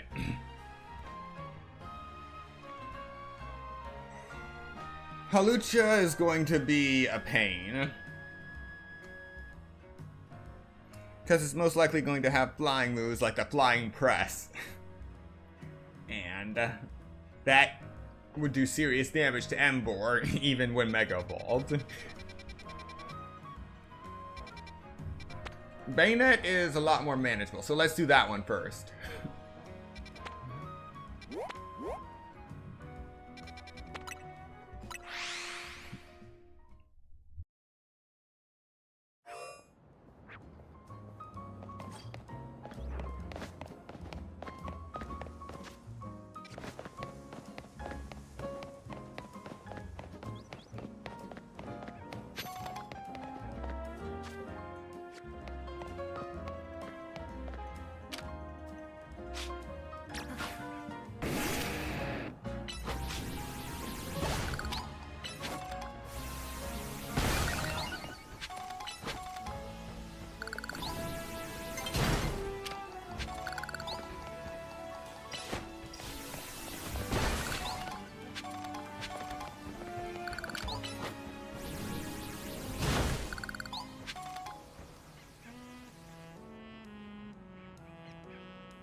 Just gonna let night fall.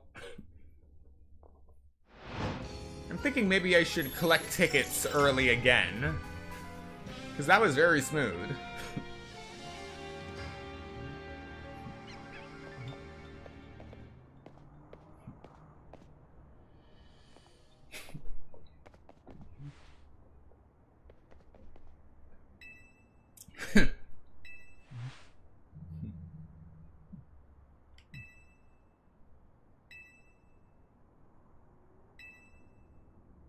Oh, you found it all right.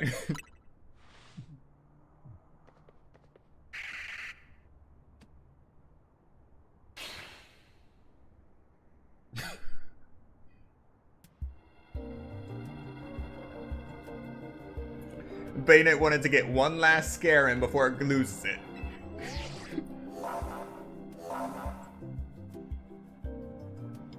You gotta wonder if that alarm is actually baked right into the Z-A Royale app.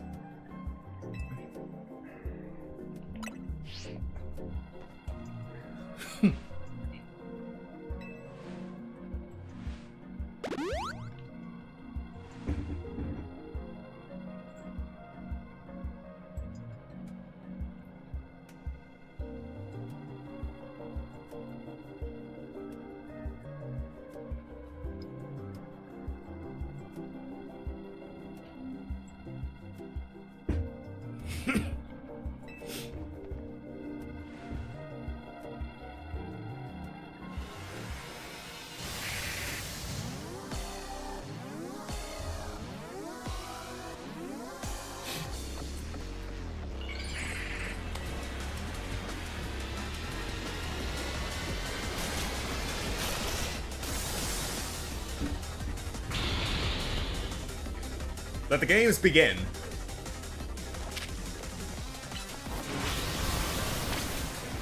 Oh, you have got to be kidding me.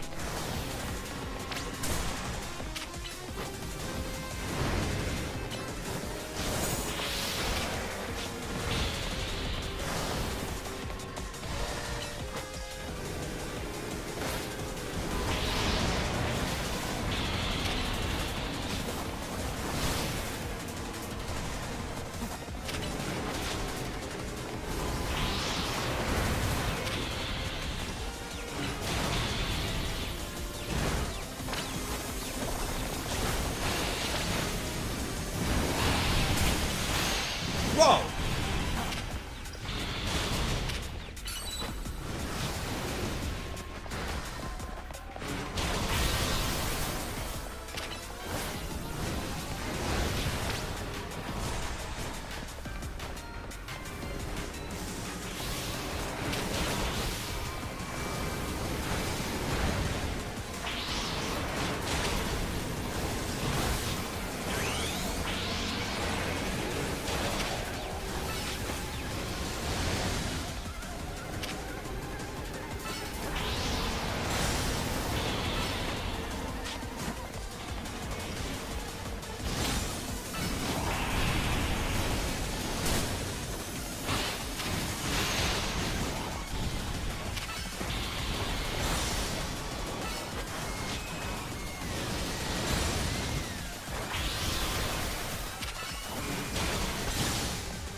Barely making a dent.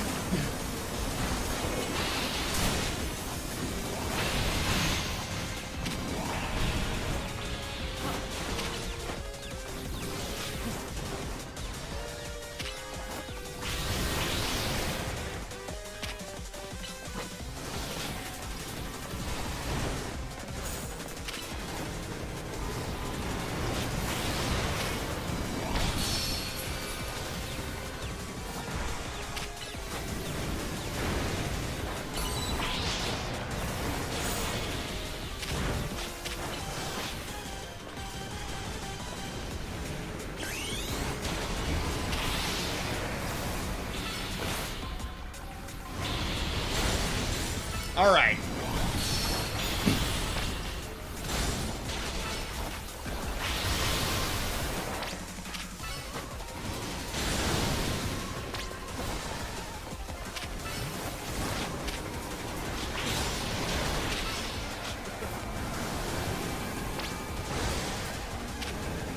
Wait, there are more of them now?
Almost there.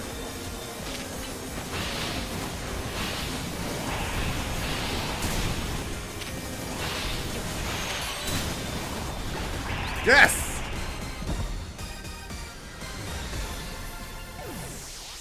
That was actually challenging.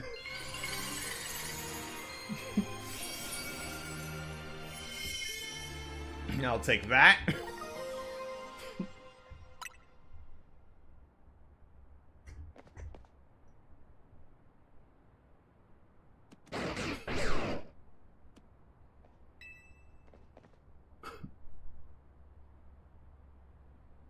So, you continue to successfully save Pokemon from the pain of rogue Mega Evolution. Not that I wish to downplay the difficulty or scale of the undertaking. After all, only with Mega Evolved Pokemon or Plus moves can you hope to stand up to rogue Mega Evolved Pokemon effectively. However, Zygarde cannot Mega Evolve.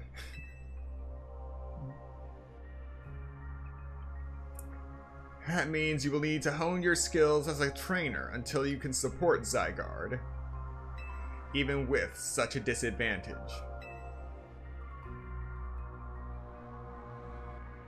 This is how you must help Zygarde attain the peace and order it wishes to bring about. I doubt that detective would be hunting me and Zygarde if she knew its intentions. I wonder why she finds me so suspicious. In any case, until we meet again, young trainers, I expect great things of you.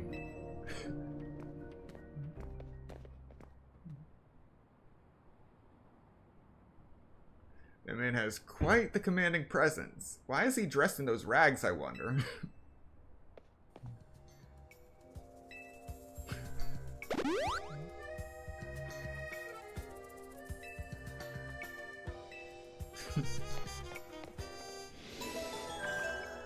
I wouldn't be surprised if that Bayonet follows Naveen home.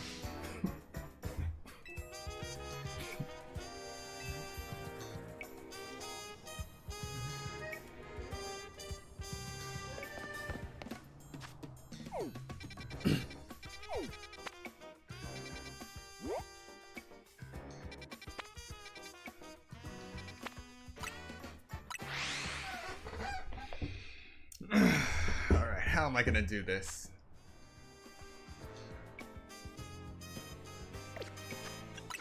What do I have to work with?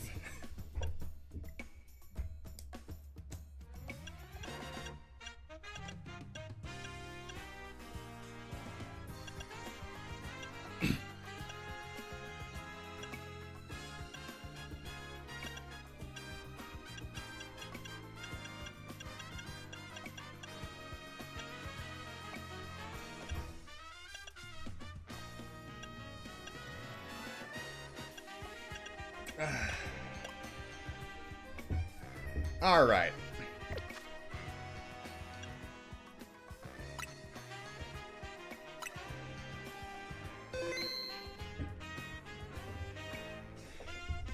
I actually need to think of a plan.